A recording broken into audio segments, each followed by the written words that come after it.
नमस्कार बच्चों, बीए तृतीय वर्ष के विद्यार्थियों का स्वागत है। बच्चों, जो निबंध प्रेमचंद और भाषा समस्या डॉक्टर रामविलास शर्मा ने लिखा है, उसमें हमारे देश की कौन सी राष्ट्रभाषा होनी चाहिए, कौन सी लिपि होनी चाहिए और किन किन भाषाएं, कौन कौन सी भाषाएं किस किस लिपि में लिखी जानी चाहिए, उस पर बहुत गंभीरता से जो विचार प्रेमचंद ने किया था, उसका विवेचन और अन्वेषण जो है रामविलास शर्मा ने करते हुए हमारे सामने रखा, जो पिछले वीडियो में हम देख चुके हैं। इस वीडियो में हम विचार करेंगे बच्चों कि डॉक्टर रामविलास शर्मा की जो गद्य शैली है, उनका जो निबंध लेखन का जो तरीका है, उसकी क्या विशेषता है। क्योंकि प्रेमचंद ने तो बहुत सारा साहित्य रचा है, उन सब साहित्य का अध्ययन करके और किस तरीके से उन्होंने हमारे सामने एक निबंध के रूप में प्रेमचंद और भाषा समस्या को सामने रखा है। इस पर एक बहुत बड़ा प्रश्न बनता है कि डॉक्टर रामविलास शर्मा की गद्य शैली की विशेषताएं बताइए। तो गद्य की कसौटी तो निबंध है, और निबंध जो विशेष रूप से बंधा हुआ है। तो इनकी जो गद्य की जो शैली होती है, शैली माने स्टाइल, तरीका, लिखने का तरीका क्या है। तो बच्चों, इस तरीके को भी हम दो रूप में बांट सकते हैं कि एक तो इसकी भाषागत समस्याएं क्या, विशेषताएं क्या है, कि भाषा की क्या विशेषता है, और फिर शैली की क्या विशेषता है। भाषा और शैली दो चीज़ होती है गद्य में। तो भाषा पर यदि हम विचार करें तो डॉक्टर रामविलास शर्मा मार्क्सवादी विचारों से प्रभावित लेखक रहे हैं, और उनकी जो भाषा है वो अपने आप में अत्यंत सरल भी है, सुबोध भी है, साहित्यिक भी है और तत्सम शब्दावली से कहीं कहीं युक्त भी है। तो उनकी पहली विशेषता हम इस तरह से ले सकते हैं कि उन्होंने संस्कृतनिष्ठ तत्सम शब्दों का प्रयोग किया है। लेकिन उसकी विशेषता ये है कि डॉक्टर रामविलास शर्मा ने अपने निबंधों में तत्सम शब्दावली का जो प्रयोग किया है वो विषय पर आधारित है। जहाँ जहाँ विषय का जिस रूप में विवेचन करना है, वहीं पर उन्होंने संस्कृतनिष्ठ शब्दों का प्रयोग किया है। अपने निबंधों को बहुत ज़्यादा बोझिल नहीं बनाया है और ना ही भाषा को बहुत दुरूह और क्लिष्ट बनाने की कोशिश की है। जहाँ स्वाभाविक रूप से संस्कृतनिष्ठ शब्दों का प्रयोग की आवश्यकता है, वहीं पर उन्होंने इन शब्दों का प्रयोग अपने इस निबंध में किया है। जहाँ हम एक उदाहरण के तौर पर ले सकते हैं कि लिपि के संबंध में उन्होंने विशेष कुछ विवेचनात्मक नहीं लिखा, परंतु जैसे भाषा के संबंध में उनकी पहली कसौटी बोधगम्यता की है। तो यहाँ बच्चों जैसे कसौटी, बोधगम्यता, ये जो शब्द है विवेचनात्मक, ये तत्सम शब्दावली के अंतर्गत आते हैं। दूसरी जो उनकी भाषागत विशेषता है वो है कि अंग्रेजी, उर्दू और फारसी शब्दों का भी उन्होंने प्रयोग किया है।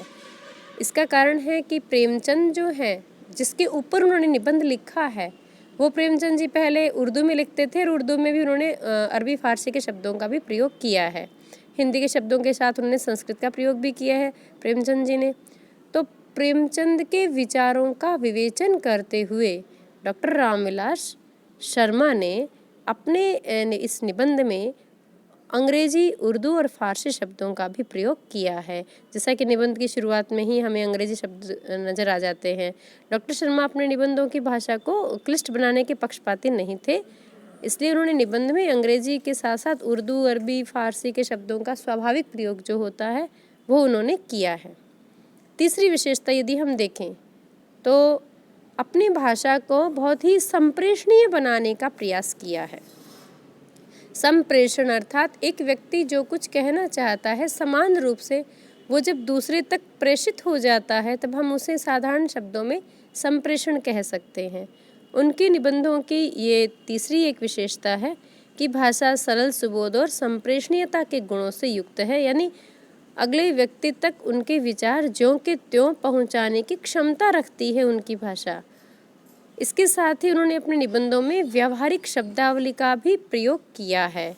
अपनी बात अगले तक पहुंचाने के लिए वो एकदम सरल शब्दावली के साथ लिखते हैं, और इस निबंध के अंदर जहाँ जहाँ आवश्यकता है वहाँ वहाँ उन्होंने उद्धरण भी दिए हैं, उदाहरण दिए हैं, और बाकायदा प्रेमचंद के विचार उन्होंने कहाँ से लिए हैं उसके भी उन्होंने उसका उन्होंने संदर्भ दिया है। जैसे हंस पत्रिका के संपादक रहे प्रेमचंद, तो हंस पत्रिका में जो उनके विचार हैं और कौन से महीने का अंक है वो हंस का और किस सन का है, उसका भी उन्होंने संदर्भ दिया है। अर्थात गद्य शैली की दृष्टि से देखें तो रामविलास शर्मा का जो लेखन है वो संप्रेषणीय होने के साथ साथ वो विश्वसनीय भी बन जाता है।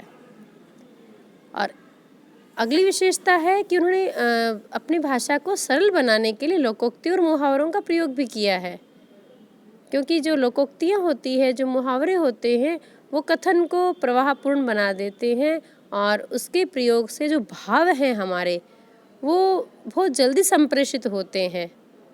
जैसे किसी व्यक्ति को बहुत ही मूर्ख बताना हो तो हम सीधा ही कह दें वो गधे की तरह व्यवहार कर रहा है, तो फिर उसके व्यवहार को बाकायदा हमें वर्णित करने की आवश्यकता नहीं है।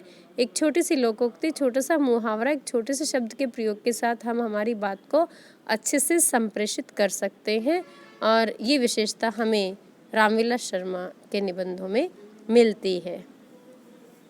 बात करते हैं उनकी शैलीगत विशेषताओं के, शैली माने स्टाइल और तरीका। तो पहली तो शैली यही हो गई कि उद्धरण शैली, उदाहरण दिए हैं, जहाँ जहाँ आवश्यकता है प्रेमचंद के विचारों को ज्यों का त्यों उन्होंने कोट किया है, ज्यों का त्यों लिखा है। और वो कहाँ से लिया गया है कि हंस पत्रिका जनवरी की है, 1935 की है या 1936 की है, बाकायदा ये चीज़ उन्होंने बताई है। और उनकी दूसरी जो शैली की विशेषता है वो है व्यंग्यात्मक शैली। उनके निबंधों में व्यंग्य की शैली का जो गहरा पुट हमें जो दिखाई देता है वो हास्य या विनोद रूप जब व्यंग्य करने के लिए छटपटाता है तो उसकी तीक्ष्णता क्रोध की ज्वाला में बदलकर प्रकट होती है। उदाहरण के लिए देखिए, जब वो लिखते हैं कि जैनेन्द्र जी ने सुनीता में जो गांधीवाद शुरू किया था, यशपाल जी ने मानो वही मूल्य दादा कामरेड उपन्यास में पकड़ लिया था। तो ये अन्य स्थान पर जो उनका लेखन है उसके आधार पर हम उनकी व्यंग्यात्मक शैली को यहाँ प्रकट कर रहे हैं, क्योंकि बच्चों इस निबंध में उन्होंने व्यंग्यात्मक शैली का प्रयोग नहीं किया है, क्योंकि ये निबंध तो प्रेमचंद के विचारों पर आधारित होने से इसमें लेखक के स्वयं के जो विचार हैं वो इसके अंदर नहीं आ पाए हैं। तीसरी विशेषता है उनकी प्रवाहात्मक शैली। प्रवाह यानी निरंतर विचार प्रवाहशील रहें, निरंतर बहते रहें, ये प्रवाह शैली को प्रमुख रूप से उन्होंने अपनाया है। इस शैली में उनके निबंध जो हैं जिस गति से आगे बढ़ते हैं उसमें उन्होंने अपनी निरंतरता को बनाए रखा है, कहीं पर हमें वो टूटती हुई प्रतीत नहीं होती है। और एक उन्होंने प्रयोग किया है लघु वाक्य का, छोटे छोटे वाक्यों का प्रयोग किया है। इन डॉक्टर शर्मा के जो निबंध हैं उनमें छोटी छोटी जो वाक्यावली है वो भी उनकी एक शैलीगत विशेषता है। उदाहरण ले सकते हैं, जैसे इसी निबंध में उन्होंने लिखा है, प्रेमचंद ने साहित्यकारों के लिए लिखा था, उन्होंने कौम की तारीख बनाई है, उनकी संस्कृति बनाई है। प्रेमचंद किस कौम की तारीख बनाने वाले साहित्यकार थे? उनके साहित्य का आदर सारे हिंदुस्तान में हुआ, खास तौर से वे हिंदी भाषी जाति के लेखक थे। देखिए बच्चों, कितने छोटे छोटे वाक्य आ रहे हैं ना। वे हिंदुस्तानी कौम की तारीख लिखने वाले साहित्यकार थे। अर्थात हम ये मान सकते हैं कि डॉक्टर शर्मा ने अपने गद्य के अंदर जो शैली अपनाई है, जो तरीका अपनाया है, उनमें बहुत विस्तृत लंबे चौड़े वाक्यों का प्रयोग करने की बजाय उनसे बचे हैं वो, और छोटे छोटे वाक्यों का प्रयोग उन्होंने किया है। तो निष्कर्षतः हम कह सकते हैं कि इनकी जो निबंध शैली है वो सरल भी है, सुबोध भी है, व्यावहारिक है, संप्रेषणीय है, उद्धरणों से युक्त है, विश्वसनीय है और सबसे बड़ी बात विवेचनात्मक है। प्रेमचंद के विचारों का जो विवेचन किया है उन विवेचन में हमें विशदता भी उपलब्ध होती है और सरलता और सहजता तो उसका एक अप्रतिम लक्षण है। शुरुआत जो करते हैं अपने निबंध की वो भी बहुत बिना किसी अनावश्यक भूमिका के बहुत सरल तरीके से सीधा ही, जैसे इस निबंध की शुरुआत की है, प्रेमचंद ने भाषा के संबंध में काफ़ी विचार किया था, यानी वो सीधे अपने विषय पर आ जाते हैं, इधर उधर घूमने दौड़ने की बजाय, और सीधा उन्होंने उदाहरण सेवा सदन का दे दिया है। फिर सेवा सदन में से उन्होंने उदाहरण को उठाया है। तो उनकी ये जो निबंध शैली है वो पाठकों के बिल्कुल समझ में आने वाली है और एक तरह से सार और निचोड़ रूप में प्रेमचंद के विचारों को उन्होंने स्वयं भी बाद में अंत में निष्कर्ष के रूप में देने की कोशिश की है, जो कि इस निबंध में हम देख सकते हैं कि जो भाषा संबंधी विचार है, लिपि संबंधी विचार है, उसमें प्रेमचंद क्या मानते हैं कि वो स्पष्ट ये मानते हैं। अंत में लिखा है कि प्रेमचंद की ही पंक्तियों को कोट करते हुए उन्होंने बता दिया है कि प्रांतीय भाषाओं को तो हम प्रांतीय लिपियों में लिखते जाए, एतराज़ नहीं, और हिंदुस्तानी भाषा के लिए हिंदी लिपि रखना सुविधा की बात है। और अंत पे वे अपनी तरफ से कहते हैं कि हिंदी उर्दू को एक करने, कौमी भाषा और संस्कृति का नया विकास करने की जिम्मेदारी प्रेमचंद अगली पीढ़ी पर छोड़ गए थे। उनके बताए हुए रास्ते पर चलकर ही हम उस जिम्मेदारी को पूरा कर सकते हैं। यहाँ पर वो अपने निबंध को समाप्त करते हैं। वो अपने हिसाब से, अपने तरीके से अपने विचारों को किसी पर लादते नहीं हैं, लेकिन अपने विचारों को निबंध के अंदर बहुत ही विनम्रता के साथ रखते हैं। आज इतना ही। धन्यवाद बच्चों।